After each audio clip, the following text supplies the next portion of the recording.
दोस्तों, परिवार का साथ बहुत महत्वपूर्ण होता है। साथ ही यह टूट रिश्ता होता है, लेकिन जब ये साथ टूट जाता है तब मुसीबत पूरे परिवार पे आन पड़ती है, जिसका सबूत है ये मूवी। हेलो दोस्तों, मेरा नाम है रिया और आज ऐसी ही एक अमेजिंग मूवी एनकांटो की एक्सप्लेनेशन लेकर आई हूँ मैं। चलिए और देरी ना करते हुए बढ़ते हैं मूवी की एक्सप्लेनेशन की ओर। मूवी की शुरुआत में हम मीराबेल को देखते हैं। वो अपनी नानी के साथ बैठी हुई थी। मीरा की नानी आल्मा उसे अपने परिवार के बारे में कई जादुई कहानी बता रही थी। वो बताती है कि वो अपने पति और 3 बच्चों के साथ खुशहाली से छोटे शहर में अपनी जिंदगी बिता रही थी, लेकिन एक दिन कुछ लुटेरों ने उन सभी पर हमला कर दिया था। सभी उन लुटेरों से बचने के लिए वहां से भाग जाते हैं, लेकिन इस दौरान लुटेरे आल्मा के पति पैट्रियो की हत्या कर देते हैं। लुटेरे अब आल्मा का पीछा करते हैं। भागते भागते आल्मा को एक मोमबत्ती मिलती है, जो कि कभी न बुझने वाली एक जादुई मोमबत्ती थी। आल्मा मोमबत्ती लेकर भाग रही थी, लेकिन तभी अचानक से लुटेरे उन चारों को खोज नहीं पाते हैं, क्योंकि वो मोमबत्ती जादुई थी। तो वो उस जगह को लुटेरों की नजर से अदृश्य कर देता है और लुटेरे उसे खोज नहीं पाते हैं। अब वो जादुई मोमबत्ती आल्मा को एक महल देते हैं। ये महल की खासियत थी कि ये महल उन सभी की फीलिंग्स को समझता था। साथ ही ये महल खुद भी जादुई महल था। अब आल्मा की तीनों बच्चों को अलग अलग जादुई शक्तियां दी जाती है। जो कि आल्मा में जादुई शक्तियां थी, तो ये शक्तियां उसके बच्चे भी पाते हैं। ये सभी जिस शहर में रह रहे थे उसका नाम था एनकांतो, और ये सभी अपनी शक्तियों का इस्तेमाल कर अपने शहर की रक्षा करते थे। Now coming back from the flashback, हम जान पाते हैं कि आज मीराबेल भी अपनी जादुई शक्तियां पाने वाली है, जो कि वो इसी खानदान से ही थी। तो मीरा जादुई दरवाजे के पास अपनी जादुई शक्तियां पाने को जाती है, लेकिन तभी ये सीन शिफ्ट हो जाता है। सीन शिफ्ट होते ही हम 10 साल आगे बढ़ जाते हैं। मीराबेल अब 10 साल बड़ी हो चुकी थी। वो व्यूअर्स को अपने परिवार वालों से मिलाती है। दोस्तों, आल्मा को मोमबत्ती द्वारा जो महल सा घर मिला था उसका नाम था कसीटा। अब इस दौरान हम जान पाते हैं कि ब्रूनो, जो कि आल्मा के बेटे हैं, उन्हें इस कसीटा से बाहर निकाल दिया गया था, क्योंकि आल्मा को ऐसा लगता था कि उसकी शक्तियों की वजह से कसीटा पर बुरा प्रभाव पड़ रहा है। अब मीराबेल के सभी कजिन उससे उसकी जादुई शक्ति के बारे में पूछते हैं, तो मीरा बताती है कि उसे कोई शक्ति प्राप्त नहीं हुई थी। सभी तो हैरान और उदास थे कि आखिर ऐसा क्यों हुआ था, लेकिन मीराबेल अपने इस कमी के साथ भी खुश थी और सभी को वो खुश रखने की कोशिश करती थी। आज मीराबेल के कजिन एंटोनियो की जादुई शक्तियां पाने का दिन था, तो सभी एंटोनियो के रिचुअल्स की तैयारी करने लगते हैं। तभी आल्मा मीराबेल से इस रिचुअल से दूर रहने को कहती है, क्योंकि उनके मुताबिक मीरा को कुछ कारण से ही जादुई शक्तियां प्राप्त नहीं हुई थी, और हो सकता है कि उसके कारण आज एंटोनियो को भी उसकी शक्तियां प्राप्त ना हो। ये सुन मीराबेल काफी उदास हो जाती है और वो अपने कमरे में चली जाती है। मीरा अपने कमरे में एंटोनियो को देखती है, जो कि बेहद डरा हुआ था, क्योंकि वो परेशान था कि अगर उसे भी मीराबेल के जैसे ही कोई जादुई शक्तियां ना मिली तो फिर सभी उससे मीरा की तरह ही बर्ताव करने लगेंगे। मीरा एंटोनियो को समझाती है कि उसे जादुई शक्तियां जरूर मिलेंगी। साथ ही वो उसका हिम्मत बढ़ाते हुए उसे एक खिलौना देती है। अब कुछ समय बाद एंटोनियो की रिचुअल शुरू की जाती है। एंटोनियो मीराबेल के कारण अच्छा और काफी कॉन्फिडेंट महसूस कर रहा था, तो वो रिचुअल में मीरा को अपने साथ लेकर जाता है। नानी आल्मा के मना करने के बावजूद भी एंटोनियो मीरा को ले आता है।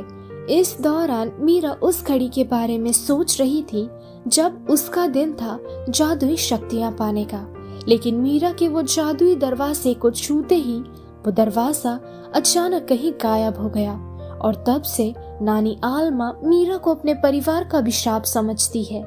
अब एंटोनियो अपने रिचुअल का पालन करते हुए जादुई दरवाजा खोलता है और उसे पशु पक्षियों से बातें करने की जादुई शक्तियां मिली थी। ये देख नानी आल्मा बेहद रिलैक्स्ड महसूस करती है। उनकी सारी परेशानी फिलहाल खत्म हो गई थी। अब जो कि एंटोनियो को जादुई शक्ति मिल चुकी थी, तो उसे कसीटा अलग से खुद का एक बड़ा कमरा देता है। सभी वहां मजे कर रहे थे और फिर सभी मिलकर एक फैमिली पिक्चर खिंचवाते हैं।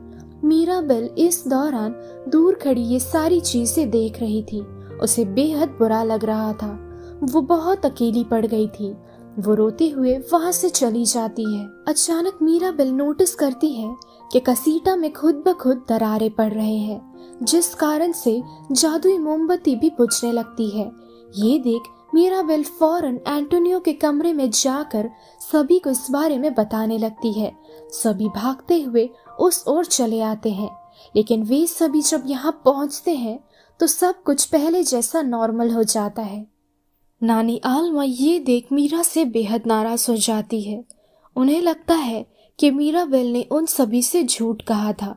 कहीं ना कहीं नानी आल्मा को देख मीरा भी ये बात समझ चुकी थी कि आल्मा उससे नाराज है, तो वो उस रात उस जादुई मोमबत्ती को दोबारा से देखने को चाहती है। फिर वो आल्मा को अपने स्वर्गवासी पति से बातें करते हुए सुनती है कि कहीं कसीटा सच में टूट तो नहीं जाएगा, और अगर ऐसा हुआ फिर उन सभी का क्या होगा। ये सुन मीरा सोचने लगती है कि उनके परिवार में कहीं कुछ गड़बड़ है, जिसके कारण ही ऐसा हो रहा है। मीरा अब इसे ठीक करना चाहती थी, तो बस वो अपने काम पर लग जाती है।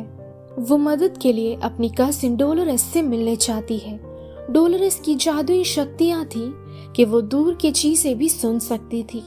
डोलोरेस इस काम में उसकी मदद नहीं कर सकती थी, तो वो उसे लुइसा के पास जाने को कहती है। दोस्तों, लुइसा भी मीराबेल की कजिन थी और उसकी शक्तियां थी कि वो भारी से भारी चीजें भी बेहद आसानी से उठाया करती थी। इस दौरान आल्मा सभी को लंच करने को कहती है। सभी परिवार के सदस्य वहां मौजूद थे, तो आल्मा सभी से कहती है कि इसाबेल के लिए रिश्ता आया है। वो बताती है कि मारियानो ने इसाबेल के लिए रिश्ता भेजा है और इसाबेल दादी की बात का मान रखते हुए शादी के लिए मान जाती है। अब मीराबेल लुइसा से बात करने की कोशिश कर रही थी, लेकिन लुइसा से उसकी बात हो ही नहीं पा रही थी। और फिर लुइसा बाहर टाउन में सबकी मदद के खातिर निकल पड़ती है, तो ये देख मीराबेल भी उसका पीछा करने लगती है। अब लुइसा मीराबेल को बताती है कि कल रात उसकी शक्तियां कम हो गई थी। उसे बेहद कमजोर महसूस हो रहा था। इनफैक्ट कल रात वो भारी चीजें भी उठा नहीं पा रही थी। मीराबेल तो कुछ समझ नहीं पा रही थी, तो लुइसा उसे ब्रूनो के टावर पर जाने को कहती है। ये टावर कसीटा के भीतर ही था। मीरा को इस बारे में कुछ भी नहीं पता था। अब मीराबेल उस टावर के अंदर जाती है और उसे कुछ कांच के टुकड़े मिलते हैं। उसे जोड़ते ही वो एक विजन सा देख पाती है, जो कि था कसीटा टूट रहा है, जिसका जिम्मेदार मीराबेल थी। दोस्तों, ये असल में ब्रूनो का विजन था। उसने ये विजन बहुत पहले देखा था और फिलहाल वो जमीन पर पड़ा हुआ था। मीराबेल उन सभी को अपने बैग में इकट्ठा कर वहां से भागने लगती है। दोस्तों, असल में ब्रूनो भविष्य देख सकता था। भविष्य में उनके साथ क्या बुरा होने वाला है, वो इसकी एक विजन देख पाता था। अब मीराबेल वो अपने अंकल आंट से ब्रूनो के विजन के बारे में बात करती है, तो उसके बाद वो श्योर हो जाती है कि कसीटा के टूटने की वजह वो खुद है, जो कि उसने ब्रूनो के विजन में देखा था। वो दोबारा से उन कांच के टुकड़ों को जोड़ती है।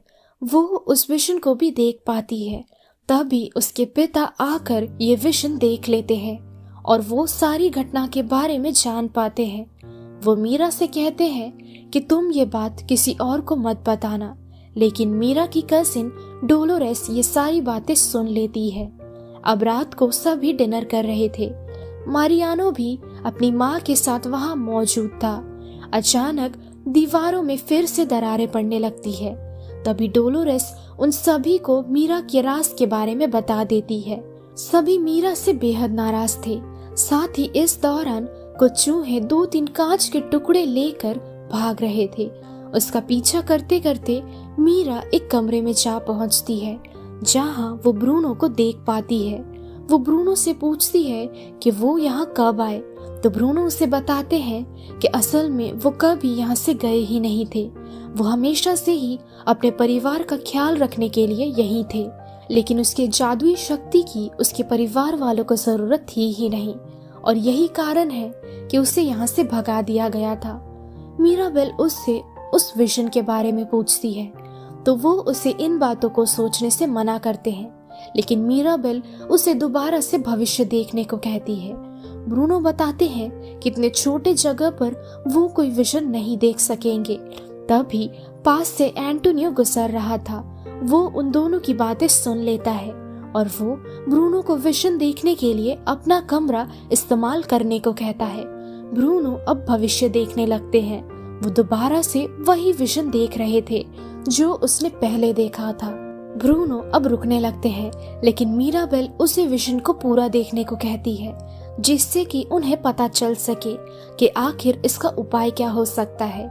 कुछ समय के बाद वो विजन में देखते हैं कि मीराबेल ईसाबेल को गले से लगा रही है और यही उपाय है कसीटा को बचाने का।